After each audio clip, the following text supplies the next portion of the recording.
Imagine the 7 colors of the rainbow. These 7 colors are the only 7 colors available to you on the visible spectrum of light as a human being. Your entire reality is made of these 7 colors. When you look around in the world, everything that you see is made up of these 7 colors. But these 7 colors can be used to express many other things besides just simple colors. Okay?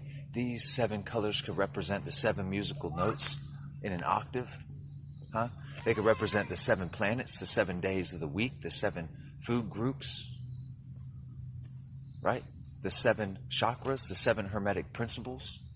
You could monitor pH balance, temperature, and mood using these 7 colors. These 7 colors are very useful and very dynamic for practical purposes. Okay? But even when you go to sleep tonight and you dream, inside of your dream you will see in living color. Everything in your dream is made up of these 7 colors. All of the sounds, all of the sights, all of the feels, the feelings, right? All of this is made out of these 7 colors. These 7 colors is what allow for every aspect of your reality to be made manifest. You see? So imagine that this is you. And what do you see while you're looking through this triangle, this prism? You see this, the 7 colors. This is literally how your reality is taking place right now. Okay, so this picture is illustrating the 7 dimensions of the human experience. You're probably used to hearing people talk about dimensions like they're in a certain dimension, like that there are people in the 3rd dimension. Some people are in the 4th dimension or have experienced the 4th dimension. Some people are living in the 5th dimension, so on and so forth. But in order to take full advantage of this information that I'm sharing with you here, you may have to take a higher perspective. You may have to consider that you are not in any of these dimensions, that you are these dimensions in a way, that these dimensions are like your tentacles. If you were some sort of great cosmic octopus exploring reality, this would be what you use, right? Remember this image. If you are looking through this prism and seeing light separated into these 7 colors, this is what you're experiencing in reality. Okay, it's very similar to a video game in this respect, right? That you have a controller, you're controlling the character in the game, except for this is the most intense virtual reality technology that there ever has been, that there ever will be. Okay, and we just call it reality. We know it as life, but reality may be so much more complex, you could say, than what we believe it to be, or much more simple than we believe it to be, depending on your perspective. But imagine having a controller in this higher perspective, in this dimension beyond dimensions, and these would be the buttons on the controller, these dimensions, right?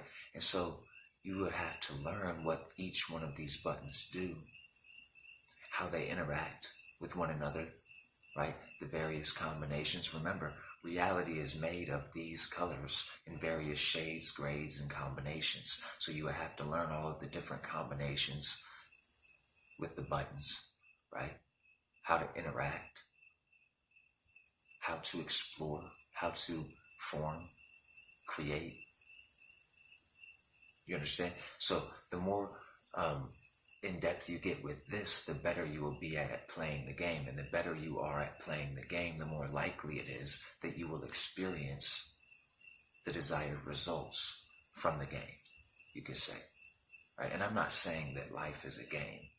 I'm just using this as sort of like a metaphor, right? But if we look at this model here, what this model is describing is how your reality is manifesting, is being created, how you're essentially manifesting your reality. Okay? So, according to this model, everything begins in the seventh dimension of desire and works its way down through the rest until it hits the first dimension of experience, right? So it begins with desire. You have a desire.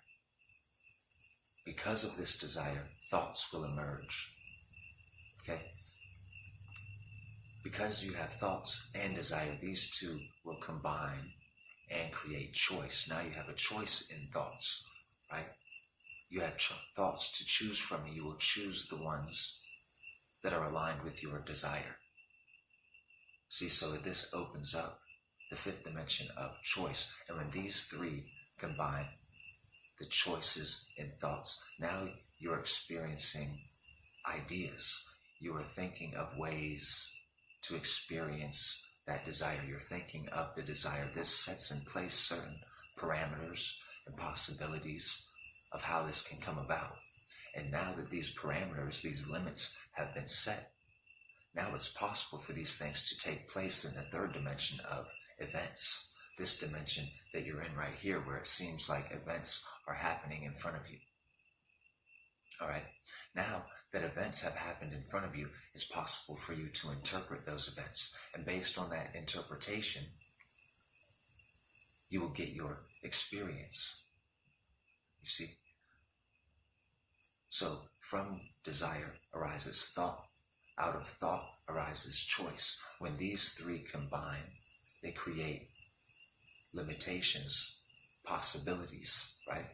Because possibilities require limitations to exist. Now that these things have been set in place, it's possible for things to happen in the third dimension of events, for you to interpret, therefore experience. Now, this experience that we're talking about is an inward experience, like your deep emotional state of being. How are you feeling, really, right? And if you paid attention, or if I explained it well enough, rather, experience here is synonymous with desire. According to this model, the only thing that you can actually experience in this reality is your own desires, okay? And the only thing that you are desiring is your experience. In a way, do you see what I'm saying? Because your desires are creating your experience based on all of these things. It's possible for desires to be tainted with things like fear, right? So, right, according to this model, events in the third dimension are different than your experience, right? And the third dimension of events is this that you're in right now. Most people think that this is where you're experiencing life or reality primarily, but this wouldn't be the case. The most foundational point of reality for the human being is the inner experience. And there is this separation here between experience and the world of events. So what this model really is an organizational system. This is a way for you to categorize your experience at different levels in a way to allow you to understand what's going on with reality, right? To understand this a little bit better. Okay? So another way that I use this model in my everyday life is when I see those repeating numbers. I'll give you an example, right? So if I know that the sixth dimension is the dimension of thought, if I see the number 666, a lot of people are like superstitious or whatever. They're afraid of that number. When I see it, it reminds me to check my thoughts. It could be telling me that my thoughts are being influenced by some external source and I need to check myself.